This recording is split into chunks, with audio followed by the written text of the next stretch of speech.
My sixth is Wexford. So let's go there. Wexford. I have them higher. Okay, that's fine.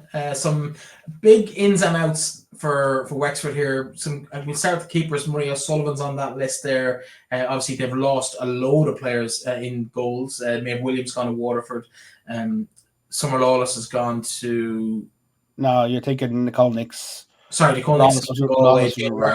Jane Byrne lost Merrin, Nix, and Williams. Yeah, so 3 keepers out and 2 or 3 keepers in as well. Of course, Rihanna Jarrett, congratulations, big news. I saw on her social media this week. She has tied the knot, so congratulations to her and to her partner. The very best of luck to them as they move into a new stage of life. But she's in this squad as well. We're going to see lots of her this season. I wonder if she'll be available at the weekend or if she's on honeymoon. But it wouldn't be like a League of Ireland footballer to not take the honeymoon during the season. But plenty of action for her to come later in the season. No Nicola Sinnott. We mentioned at the top of the show a bit of a kind of a stalwart or an institution in this club. It's a big move for her. She follows kind of a couple of other big retirements from Wexford over the last 12 months. It's yeah. Now she didn't really feature every week with Wexford last year. She wasn't playing 90 minutes every week. Aoife Kelly comes in.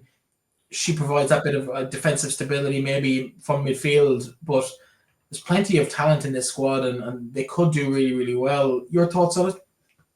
I have them at 3. Okay. And this management ticket for me have a point to prove. Okay? This management ticket for me have a point to prove, and I think they've got a squad where they can go and prove that point. I think if you look at that squad, Della Doherty struggled for injuries last 18 months. Lauren Dwyer has had a nightmare. I'd be interested to see if they have been on the phone to Dave Connell very much and where they play Aoife Kelly. I wouldn't be entirely shocked if Aoife Kelly at times starts at centre back as much as she starts in the midfield for them. I think the signing of Aoife Kelly is absolutely massive. Young Liam McGrath for me takes the 9 jersey this year. Very, very, very exciting young kids. Ellen Malloy coming back. Ellen Malloy is Ellen Malloy. I think Ellen's going to want to get back into that Ireland squad. I think Aoife Kelly could be in the Ireland squad within the next 12 months. The signing that's probably slipped under the radar a little bit is Becky Casson coming back in from Cork, having spent a couple of years away as well. Freda Mange is back in that squad as well. She was earmarked as a really exciting prospect a couple of years ago. In fact, on our very first show here 4 years ago this week, her teammate picked her as the one to watch. She's come back to the club this year. She could have an impact as well. When she left in the summer, in the sense of she'd scored the week before in the All-Ireland Cup and then all of a sudden rocked up in Cork. So I don't know whether that was just a disagreement with the previous manager. Young Millie Daly has been someone who's been chomping in my ear for quite a while, has a lot of potential. I think these have a lot of potential. I think they're gonna be difficult to beat. I don't see them winning every game. I think probably having them on my list ahead of Peamount and Athlone is probably a little bit high of them.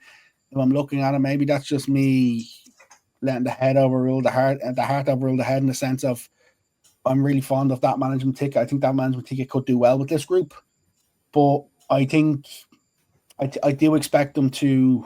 I expect to see a lot out of them this week. This week is going to tell us an awful lot. I know it's the first week of the season, but how they shape up against Athlone on TG Car for me is going to tell us an awful lot about where they are. But I really think they could be a very, very good team this year.